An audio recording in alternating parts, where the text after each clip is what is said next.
ಪಠ್ಯಪುಸ್ತಕ ಪರಿಷ್ಕರಣೆ ವಿಚಾರದಲ್ಲಿ ಪಠ್ಯಪುಸ್ತಕ ಹರಿದ ಡಿಕೆಶಿ ವರ್ತನೆಯನ್ನು ಸಚಿವ ಕೋಟ ಶ್ರೀನಿವಾಸ ಪೂಜಾರಿ ಖಂಡಿಸಿದ್ದಾರೆ. ಸರ್ಕಾರ ಯೋಚನೆ ಮಾಡಿ ಪಠ್ಯಪುಸ್ತಕ ಪರಿಷ್ಕರಣೆ ಮಾಡಿದೆ. ಟೀಕೆ ಟಿಪ್ಪಣಿ ಎಲ್ಲದಕ್ಕೂ ಸರ್ಕಾರ ಹಾಗೂ ನಾವೆಲ್ಲ ಉತ್ತರ ಕೊಡ್ತಾ ಇದ್ದೇವೆ.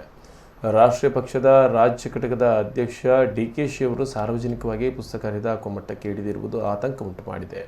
ಡಿಕೆಶಿ ಅವರು ತಮ್ಮ ವರ್ತನೆ ಬಗ್ಗೆ ಪುನರಾಲೋಚನೆ ಮಾಡಬೇಕು. ಪುಸ್ತಕ ಹರಿದು ಹಾಕಿದ ವರ್ತನೆಗೆ ವಿಷಾದ ವ್ಯಕ್ತಪಡಿಸಬೇಕು ಅಂತ ಸಚಿವ ಕೋಟ ಶ್ರೀನಿವಾಸ ಪೂಜಾರಿ ಹೇಳಿದರು.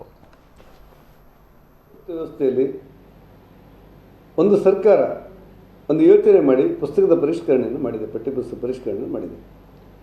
ಟೀಕೆ ಟಿಪ್ಪಣಿ ಎಲ್ಲ ವಿಚಾರಗಳಿಗೆ ಸರ್ಕಾರ ಉತ್ತರವನ್ನು ಕೊಟ್ಟಿದೆ, ನಾವೆಲ್ಲರೂ ಉತ್ತರ ಕೊಡ್ತಾ ಇದ್ದೇವೆ. ಆದಾಗ್ಯೂ ನಿಮ್ಮ ಭಾವನೆಗಳೇನಾದರೆ ಹೇಳಿ ಸರಿಪಡಿಸ್ತೇನೆ ಅಂತ ಗೌರವಾನ್ವಿತ ಮುಖ್ಯಮಂತ್ರಿಗಳು ಹೇಳಿಕೆಯನ್ನು ಕೊಟ್ಟಿದ್ದಾರೆ. ಇಂಥ ಸಂದರ್ಭದಲ್ಲಿ ಒಂದು ರಾಷ್ಟ್ರೀಯ ಪಕ್ಷದ ರಾಜ್ಯ ಘಟಕದ ಅಧ್ಯಕ್ಷರಾಗಿರುವಂಥ ಡಿಕೆಶಿ ಅವರು ಸಾರ್ವಜನಿಕವಾಗಿ ಪುಸ್ತಕವನ್ನು ಹರಿದು ಹಾಕುವಂಥ ಮಟ್ಟಕ್ಕೆ ಇಳಿದದ್ದು ತುಂಬ ಆತಂಕವನ್ನುಂಟು ಮಾಡಿದೆ. ಅವರು ತಮ್ಮ ವರ್ತನೆಯ ಬಗ್ಗೆ ಪುನರಾಲೋಚನೆ ಮಾಡಬೇಕು ಮತ್ತು ಇದಕ್ಕೆ ವಿಷಾದ ವ್ಯಕ್ತಪಡಿಸಬೇಕು ಅನ್ನುವಂಥ ಆಗ್ರಹ ಮಾಡ್ತೇನೆ.